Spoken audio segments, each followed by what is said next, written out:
ERT-ի եթերում այժմ վերլուծությունների ժամանակն է, հարգելի հեռուստադիտողներ, եւ մեր տաղավարում է Արմենչի Բուխչյանը, վերլուծաբան, բարև ձեզ Արմեն։ Բարև ձեզ։ Երևի նախ եւ առաջ անդրադառնանք Հայաստանի Հանրապետության վարչապետի ելույթին Եվրախորհրդի խորհրդարանական վեհաժողովում։ Այո։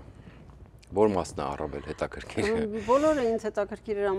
ամբողջ ելույթը, չնայած հետաքրքիր էր նաև հարց ու պատասխանի պահը, երբ որ անդրադարձավ Մեծ Բրիտանիայից падգամավորի հարցին, նշելով Զանգեզուրի միջանցք։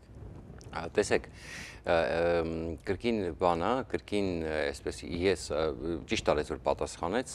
ճիշտ արեց որ բարձաբանեց, բայց հատկապես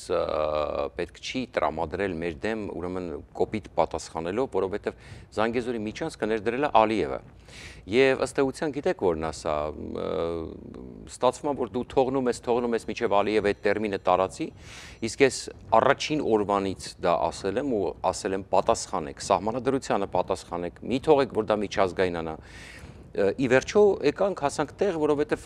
ակնհայտ էր, որ այսպես է լինելու։ Եվ հետո դու մունատ ես գալիս Մեծ Բրիտանիայից падգամավորի վրա, որի ինչ, որ քո դեմ տրամադրես, ասենք, իմաստը, էլի պատասխանի, բայց ոչ այդ տոնով, ոչ ասա, որ որտեղից եք լսե։ Ինձ դա շատ դուր եկավ։ Շատ լավ էր։ Այսինքն Բրիտանիայից բոլոր ներկայացուցիչները չէ, որ այս կողմում են, ոչ թե հակառակը։ Ես նորմալ է, խնդիր չկա, որ ձեզ դուր եկավ, պարզ է։ Հարցը հետևյալն է, որ դու ասա, որովհետև ասա այդ տերմինաբանությունը ներդրել է Իլհամ Ալիևը։ Եվ սա ըստ էության տարածքային պահանջ է։ Ու չէ, ինքը որտեղից եք վերցրել, այսինքն չի կարելի այդպես խոսել։ Բացատրեց, հետո նոր վերջում ասել։ Տեսեք, միևնույնն է,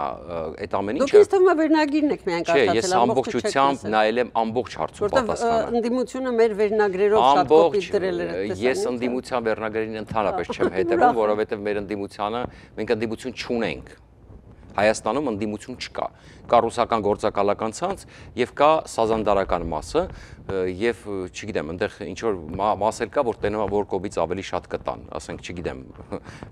այս տարբերակով էլի, մոտարապես դե բացատրենք Հայաստանի քաղաքադաշտի վիճակը։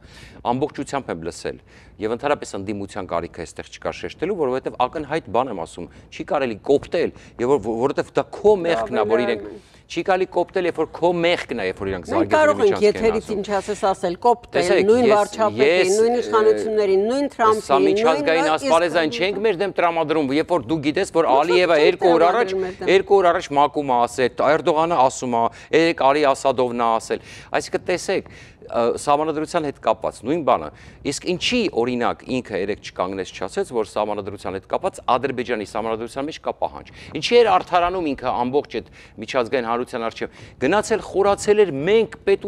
ես ապշել էի ուղղակի, որ ինքը խոսում էր մենք պետության հանդեպ ալերգիա ունենք, չգիտեմ ինչ համապատասխան խորհուրդը որոշում կայացնի կանենք, դուք լսեցիք, դուք երևի չեք լսել ելույթը, որովհետև ինքը այնտեղ խոսում է, թե ինչ ալերգիա ունի մեր ժողովուրդը պետության նկատմամբ, որովհետև գիտեք պատճառը որն է, այ որովհետև իրանք գիտեն, որ իրանք երբեք սահմանադրության օգտին իսկ ում այնտեղ հետաքրքիր։ Դու սահմանադրություն կեղծվել է, չի կեղծվել։ Առաջացնում են այդպիսի տպավորություն ժողովրդի մոտ։ Հասկացա,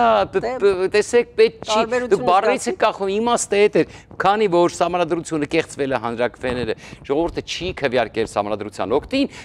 ինձ մոտ տպավորությունն է, որ ժողովուրդը ալերգիա ունի պետությունից։ Եթե սենց կոպիտ վերցնենք ու ասենք ինչ էր իրա, իսկ ում էր այնտեղ հետաքրքիր։ Դու ինչ ես քո ժողովրդին գցում այնտեղ, հա։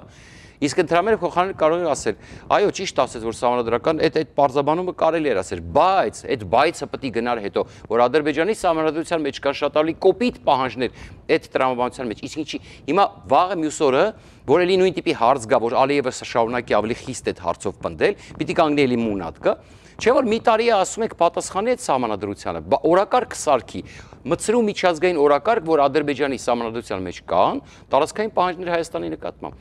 Պատասխանը Զանգեզուրի միջանցքի հետ կապված բովանդակության հետ խնդիր չունեմ։ Ասուլիսներում բազմիցս ասել եմ։ Բովանդակության հետ խնդիր չունեմ։ Ինքը շատ ճիշտ նշեց այդ մասով, որ կա պայմանագիր Թրամփի ուղի, եւ այդ պայմանագրի մեջ կա Թրամփի ուղի trip, եւ չկա որևէ հիշատակում Զանգեզուրի միջանցքի մասին։ Բայց փոխանակ մունատ գալու պետք է ասել, ես հասկանում եմ, որ դուք վերցնում եք Ալիևի օգտագործած բառապաշարը օրինակ։ Սա Իլհամ Ալիևին էր դրած բառապաշարը, եւ ես 2 օր առաջ օրինակ արձագանքել եմ ՄԱԿ-ում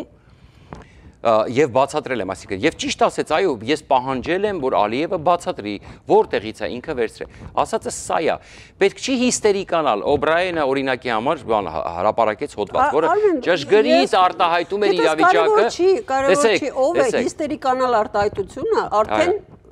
չի կարելի եթերում, եթե նայենք ձեր չափորոշիչները։ Այո, այսինքն։ Դե ըստ էության, գիտեք, միջազգային ասպարեզում հիստերիկանում ես։ Այսինքն ինչ անենք, հիմա ես բան անեմ, դրել եմ միջազգային ասպարեզում, որտեղից եք դա վերցրել, որտեղ ինչի չես տրամադրում միջազգային հանրությանը մեր հանդեպ։ Մի անգամ ասած մարդը հասկացա, մի անգամ չասեց, հետո մի հատ էլ վերջում անդրադարձավ, դուք չեք նայել ելույթը։ Չէ, լավ չեք նայել։ Այսինքն մի ասածս է դա, ասելիքդ կարելի է ասել, հատկապես որ դու ճիշտ ես ասում, բայց պատճառը, որ այսօր միջազգային հանրությունը կանգնում ասում է, որ դա Զանգեզուրի միջանցք է, մեղքը Հայաստանի Հանրապետության իշխանություններն է, որտեղ այստեղ ես էլ ապացույց ունեմ, ես այստեղ ինչքան ժամանակ է, հետևորդները գիտեն, ասում մի թողեք դա սարքել միջազգային օրակարգ։ Արմեն մյուս տարի գնացեք Հայաստանի Հանրապետությունն ներկայացրեք դեր տեխնատությունը բացարձակ ոչ պատրաստվում եմ գնալ, ոչ պատրաստվում եմ ներկայացնել, ոչ էլ ընդհանրապես ցանկություն ունեմ, որովհետև այդտեղ շատ երկար դեռ խնդրեմ լինելու այդ քաղաքական դաշտը, մակարդակը,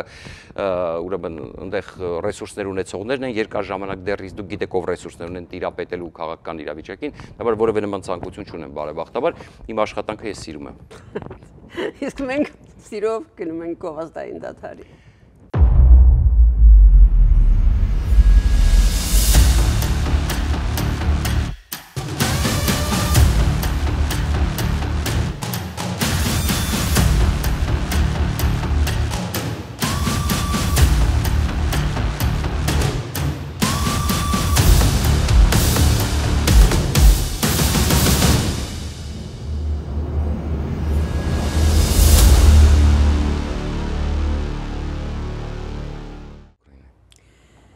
Վերլուծություններն են շարունակվում մեր տաղավարում, կարծեմ պարոն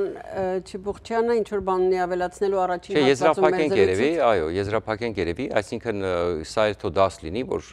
պետք է ակտիվ աշխատել եւ ես բազմիցս ասել եմ, նեղանում եմ, որ օրինակ ասում են Հայաստանը Ալբանիա են ասում։ Բայց ոչ մեկ չգիտի Հայաստանի մասին, նորմալ է դա, այնպես չի, որ Հայաստանը, մենք Հայաստանում միշտ մտածել ենք, որ բոլորը մեր մասին գիտեն, պետք է աշխատել, ներկայացնել։ Կալիֆոռնիայում մարդիկ կան Հայաստանի տեղը չգիտեն, որտեղ 2 միլիոն հայ է ապրում։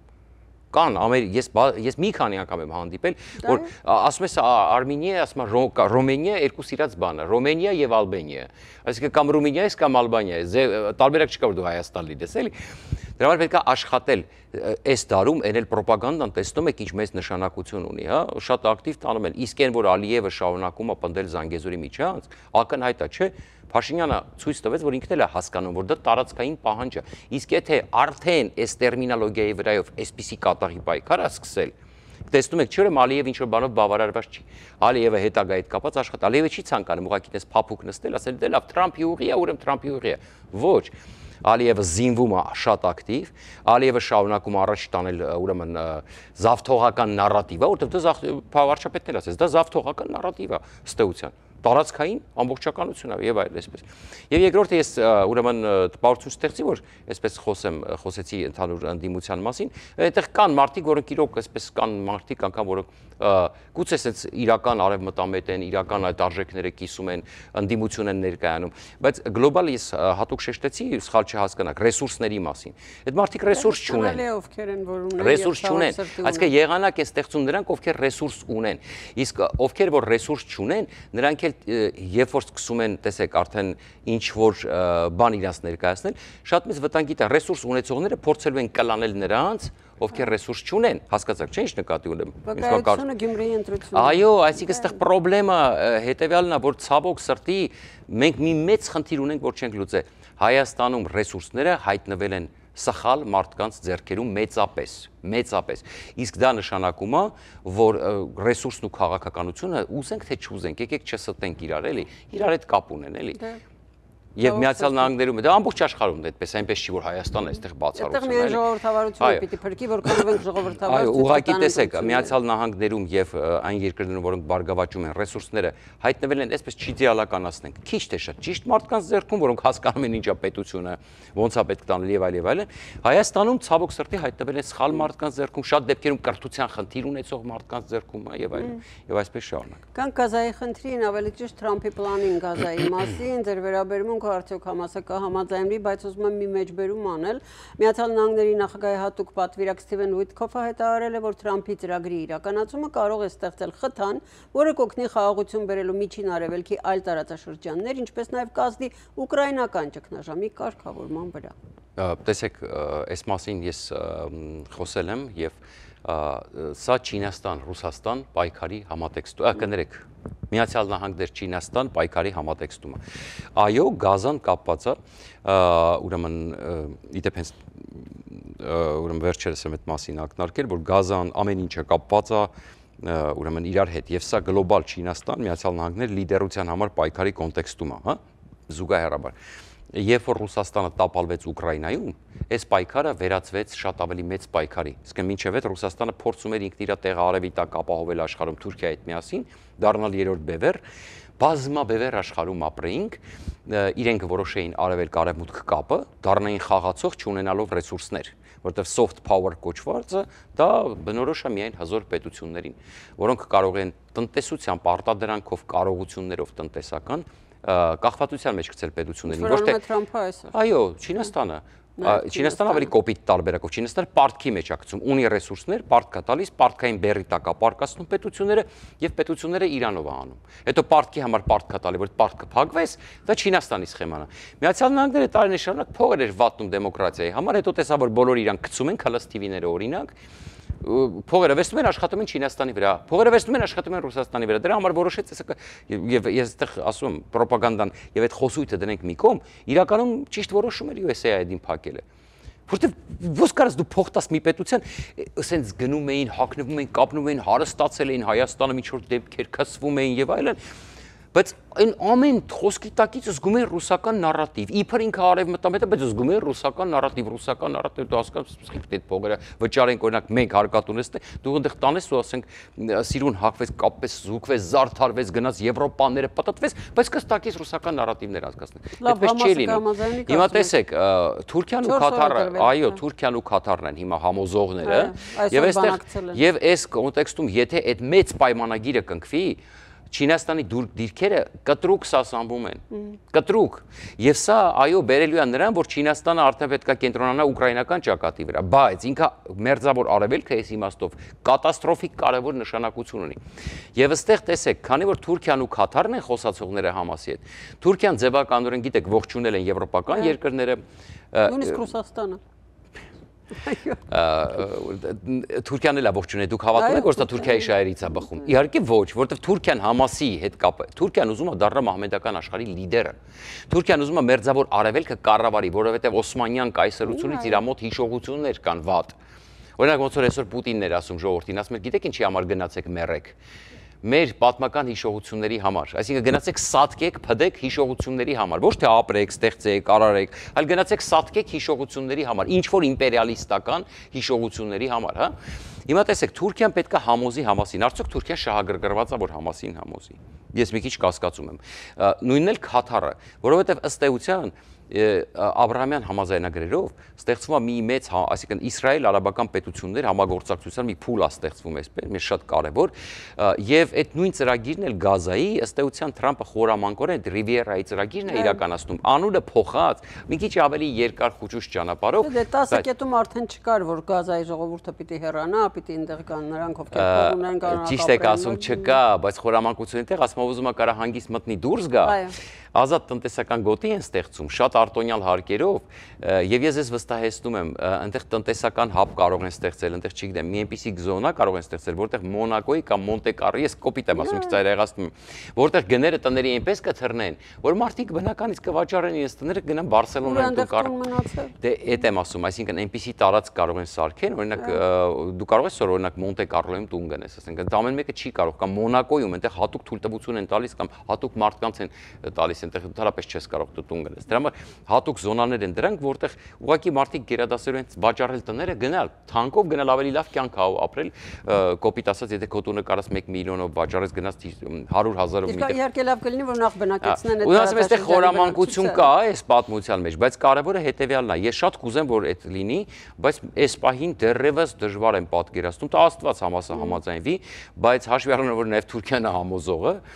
ճիշտն ասած մի փոքր այսպես սպասենք հասկանանք ինչ կլինի։ Գուցե բանակցությունները Թրամփի հետ բերել են դրան, որ մերձավոր արևելքի կարգավորումը իրոք բերելու է Ռուսաստանի եւ Չինաստանի դիրքերի թուլացմանը եւ խաղաղություն ավելի մոտ է սարքելու, դա ակնհայտ է։ Շնորհակալություն։ Ես եմ շնորհակալ։ Մեր ծրագիրն այսօր էլ ավարտվեց, հարգելի հեռուստադիտողներ, դուք մեր մի քիչ խիստ բանավեճին այդպես մի նայեք, ուղղակի նայեք։ Տարբեր բևեռներում մենք սովորենք, այո։ Ստացվում մենք սովորենք, այո։ Ցտեսություն, հանդիպենք վաղը։